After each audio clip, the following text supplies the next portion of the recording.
নমস্কার, আপনারা দেখছেন হরর স্টোরি বাংলা 9.0। প্রথম ঘটনাটি হলো তালতলার মাঠ। তখন ছিল বর্ষাকাল। তখন আমাদের মাসির বাড়িতে পুজোর নিমন্ত্রণ ছিল। আমাদের মাসির বাড়িটা ছিল তালতলার মাঠ পেরিয়ে এক গ্রামে।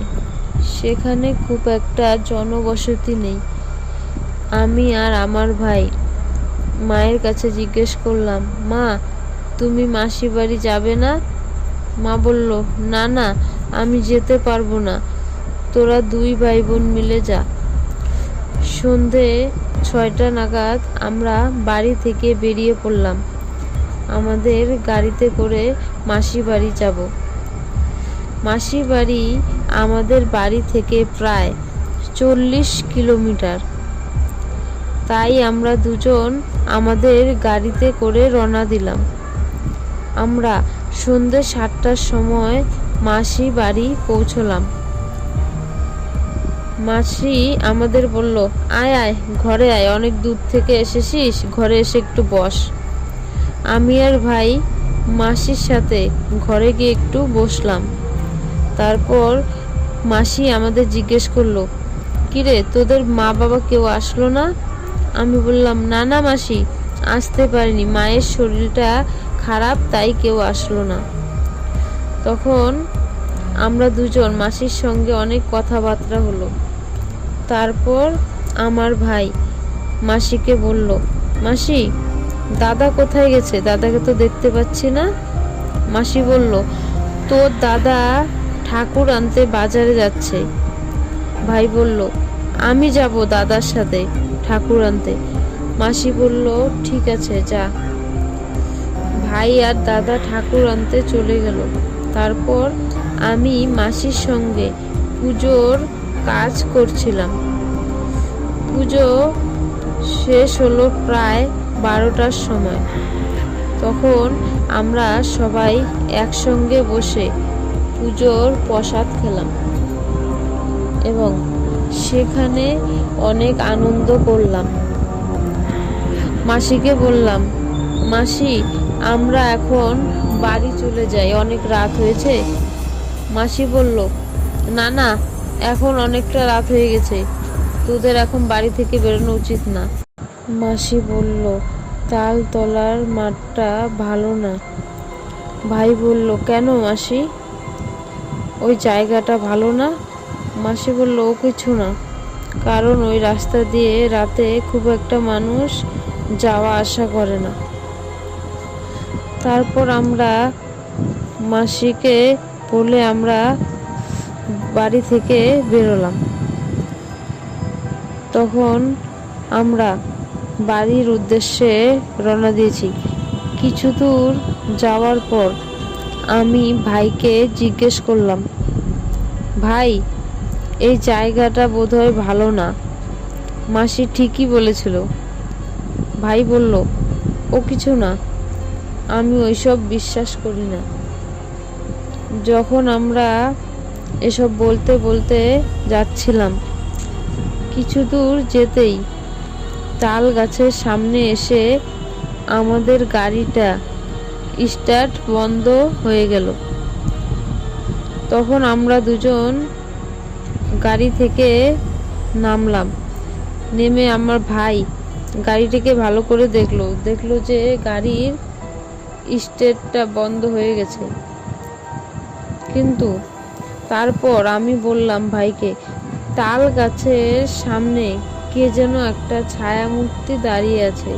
ভাই বলল, কোথায়? কেউ নেই তো ওখানে।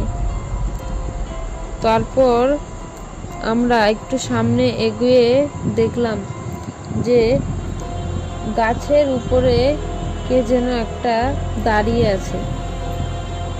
তার মাথার চুলগুলো বিবর্ণ, চোখের ভেতরটা যেন খাঁখা করে আগুনের শিখা জ্বলছে এবং তার মুখটা কিরকম যেন লাল টকটকে। হাতের নখগুলি তীক্ষ্ণ, এক দৃষ্টিতে আমাদের দিকে তাকিয়ে আছে। ভাই আর আমি দুজনেই এবার চমকে গেলাম। তারপর আমি ভাইকে বললাম, ভাই চল এখান থেকে পালা। তখন ভাই আর আমি দুজনে দৌড়তে লাগলাম। দৌড়তে দৌড়তে কিছু দূর যেতেই আমরা সেখানেই পড়ে গেলাম। তারপর যখন আমাদের জ্ঞান ফিরল, তখন দেখলাম আমরা মাসির ঘরেই শুয়ে আছি। তখন মাসি আমাদের বলল যে তোদের বলেছিলাম এত রাত্রে যেতে হবে না, তবু তোরা কথা না শুনে গেলি। আমি আর ভাই বললাম, আমরা এখানে কিভাবে আসলাম? মাসি বলল, তোর মেসো ওদিক দিয়ে কাজে যাচ্ছিল, তখন তোদের পড়ে থাকতে দেখে তোদের বাড়িতে নিয়ে আসে। মাসি বলল, তোদের যে যেতে বারণ করেছিলাম, তোরা তো শুনলি না। ওই তাল গাছটা হলো অভিশপ্ত। আমরা বললাম, মাসি কেন? মাসি বলল, প্রায় 7 বছর আগের কথা। তখন এই গ্রামে একজন মহিলা বাড়িতে ঝগড়া করে ওই তাল গাছে ফাঁসি দিয়ে আত্মহত্যা করেছিল। তারপর থেকে ওই মহিলাটি সেখানে ভূত হয়ে আছে। রোজ ওই গাছের উপরেই বসে থাকে। ওই রাস্তা দিয়ে যে যায় তাদেরকে ভয় দেখাতে শুরু করে। বলল, ঠিক আছে। তারপর আমরা দুজন মিলে বিকেলে বাড়ি থেকে বেরিয়ে পড়লাম। দুজনে সন্ধ্যা 6টার ট্রেনে করে মামার বাড়ির উদ্দেশ্যে রওনা দিলাম। ট্রেনে বসে দুজন অনেক গল্প করলাম। কিছুক্ষণ পর আমরা ট্রেন থেকে নামলাম। আমার মামার বাড়ির গ্রামটার নাম হলো তমলপুর, এক নির্জন জনবসতি এলাকা, একটা ছোট্ট গ্রাম। তারপর আমরা ট্রেন থেকে নেমে আমরা একটা টোটো ধরে মামার বাড়ি পৌঁছলাম। তারপর মামা বলল, কি রে এত রাতে তোরা বলে আসবি না? তারপর আমরা মামাদের ঘরে গেলাম। আমরা মামার সঙ্গে অনেক গল্প করলাম। খাওয়া দাওয়া করে মামাকে বললাম, মামা একটা গল্প বলো না। মামা বলল, আজ অনেক রাত হয়ে গেছে, আজ ঘুমিয়ে পড়। কালকে রাতে তোদের একটা সত্য ভৌতিক ঘটনা শোনাবো। আমরা সবাই ঘুমিয়ে পড়লাম। তারপর সকাল হলো। আমি আর আমার বন্ধু দুপুরবেলা ঘুরতে বেরিয়ে পড়লাম গ্রামটা দেখার জন্য। আমি আর আমার বন্ধু বেশ কিছুক্ষণ ঘুরতে লাগলাম। মামাদের বাড়ির পাশে একটা নদী ছিল, খুব সুন্দর জায়গাটা। আমার মামা বাড়ি চলে এলাম। তারপর রাত হলো। মামা বলল, কিরে তোরা গল্প শুনবি না? আমরা বললাম, শুনবো মামা। বলল, সবাই এই ঘরের মেঝেতে বস, আমি গল্পটি শুরু করছি। মামা বলল, এই ঘটনা আমার আর আমার বন্ধুর জীবনে ঘটে যাওয়া এই ঘটনা। শোন তবে, আজ থেকে প্রায় 20 বছর আগের ঘটনা। তখন আমার আর আমার বন্ধুর বয়স ছিল প্রায় 20 থেকে 21 বছর। আমরা দুজনে একসঙ্গে পড়াশোনা শেষ করি। দুজনে এক হাসপাতালে মর্গের কাজ পেলাম। আমি বন্ধুকে বললাম, এই মর্গের কাজ করতে বেশ ভয় লাগছে। বন্ধু বলল, কিছু হবে না, দুজনে একসঙ্গেই কাজ করব। আমাদের সেখানে চাকরি হয়েছিল।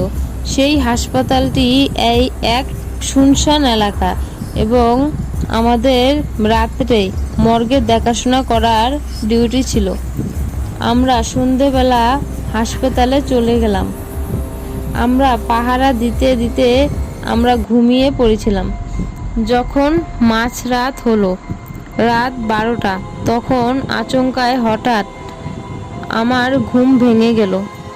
দেখলাম মর্গের ভিতরে কিছু কান্নার আওয়াজ ভেসে আসছে। আমি বন্ধুকে বললাম, অমিত শোন না, মর্গের ভেতরে কে যেন কান্না করছে। অমিত বলল, তোর মনের ভুল হবে, চুপচাপ এখানে শুয়ে পড়। যখন আমরা শুতে যাব ঠিক তখনই মর্গের দরজাটা একটা আচমকা শব্দে দরজাটা খুলে গেল। এবার আমরা দুজনে অনেক ভয় পেতে শুরু করলাম। দেখলাম যে মর্গের ভেতরে এক ছায়ামূর্তি আমাদের দিকে এগিয়ে আসছে। তার বীভৎস চেহারা, চোখগুলো লাল টকটকে, আমাদের দিকেই তাকিয়ে আছে। আমরা দুজনে ভয় পেয়ে সেখানেই পড়ে গেলাম মাথা ঘুরিয়ে। সকাল হতেই আমাদের জ্ঞান ফিরল। দেখলাম আমরা হাসপাতালের ভেতরে শুয়ে আছি। আমাদের এই এপিসোডটি যদি ভালো লাগে, লাইক, কমেন্ট, শেয়ার, সাবস্ক্রাইব করে দিবেন।